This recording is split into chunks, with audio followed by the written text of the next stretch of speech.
आ गए आप। तो चलिए फिर शुरू करते हैं प्यारे बच्चों।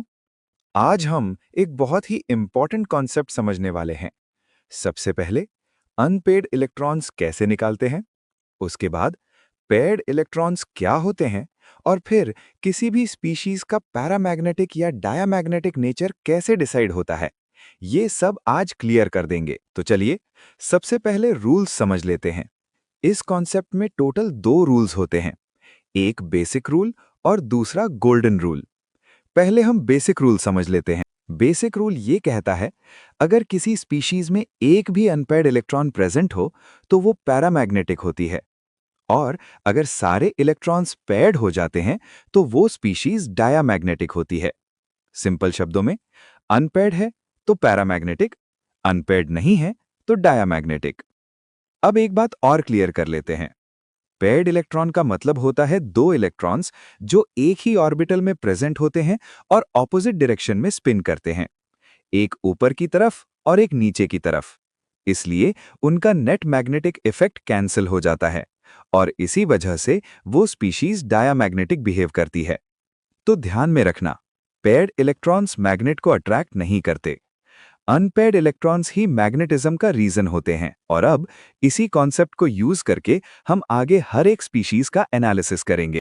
अब गोल्डन रूल समझ लो। ये रूल बहुत ही इंपॉर्टेंट है। गोल्डन रूल कहता है कि आपको इलेक्ट्रॉनिक कॉन्फ़िगरेशन भरना आना चाहिए और हुंड का रूल लगाना आना चाहिए। हुंड का रूल क्या बोलता है? ये रूल बताता है कि हर ऑर्बिटल में पहले एक एक इलेक्ट्रॉन भरा जाता है, पेयरिंग बाद में होती है। अगर आपको इलेक्ट्रॉनिक कॉन्फ़िगरेशन भरना नहीं आता है तो इस टॉपिक पर मैंने एक अलग से वीडियो बना रखी है, आप उसे देख लीजिए। यही सब समझाने लगेंगे तो वीडियो काफी बड़ी हो जाएगी।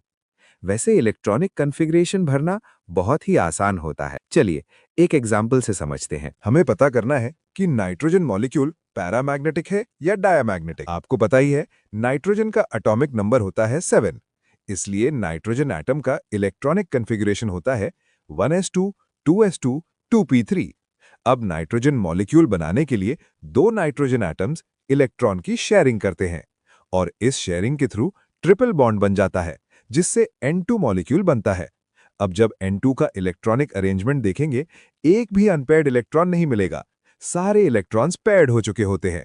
इसलिए नाइट्रोजन मॉलिक्यूल डायामैग्नेटिक होता है। अब चलिए अगला एग्जाम्पल देख लेते हैं, ऑक्सीजन मॉलिक्यूल यानी O2।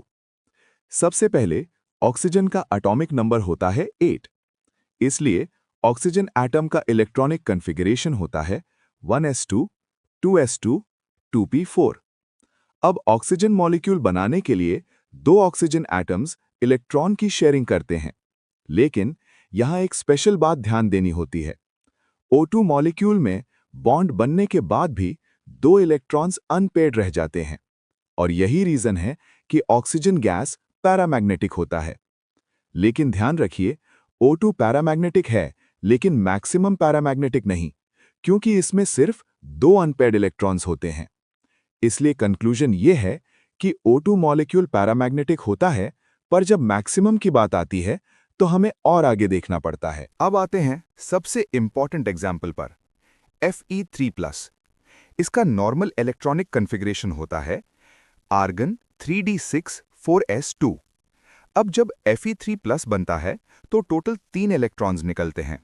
और याद रखिए, ट्रांजिशन मेटल्स में पहले 4s ऑर्बिटल से इलेक्ट्रॉन निकलता है, फिर 3d से। तो पहले 4s के 2 इलेक्ट्रॉन्स निकल गए और फिर 3d से एक इलेक्ट्रॉन निकल गया। इसीलिए Fe3+ का फाइनल कॉन्फ़िगरेशन बन जाता है आर्गन 3d5।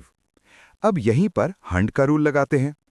3d ऑर्बिटल में टोटल 5 ऑर्बिटल्स होते हैं, और 3d5 कॉन्फ़िगरेशन में हर ऑर्बिटल में एक एक इलेक्ट्रॉन भरा होता है। इसका मतलब कोई पेयरिंग नहीं होती, सारे इलेक्ट्रॉन्स अनपेयर्ड होते हैं। टोटल कितने? 5 अनपेयर्ड इलेक्ट्रॉन्स। और इसी वजह से Fe3+ का मैग्नेटिक इफेक्ट सबसे ज्यादा होता है। इसीलिए कंक्लूजन ये है कि Fe3+ स्ट्रांगली पैरामैग्नेटिक होता है। अब एक क्विक चेक तुम्हारा, Cu+ में कितने अनपेयर्ड इलेक्ट्रॉन्स होते हैं? कमेंट में लिखो A पैरामैग्नेटिक, B डायामैग्नेटिक। देखते हैं कौन कॉन्सेप्ट सही समझा है। कॉन्सेप्ट क्लियर हुआ? तो लाइक, शेयर और सब्सक्राइब जरूर करना। मिलते हैं नेक्स्ट केमिस्ट्री कॉन्सेप्ट में।